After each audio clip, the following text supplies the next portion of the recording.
Welcome to the Slop Farm. Enjoy the video. In this video, I will explain how to put your Nissan Pathfinder into four-wheel drive. First, familiarize yourself with the available four-wheel drive modes, such as two-wheel drive, auto, 4-high, and 4-low. Choosing the correct mode is crucial for optimal performance and safety. Always ensure your vehicle is either stopped or moving at a very low speed, typically under 6 miles per hour, before attempting to switch into four-wheel drive.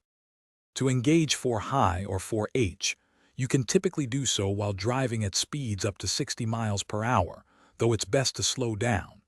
This mode is ideal for snow, ice, or gravel roads.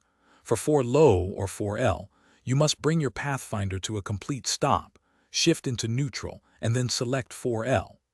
This provides maximum torque for challenging terrain like deep mud or steep hills. It's important to remember not to use four-wheel drive on dry, paved roads, especially 4-high or 4-low. This can cause excessive wear on your drivetrain components. Always maintain proper tire pressure, as this significantly impacts your Pathfinder's traction and handling in four-wheel drive.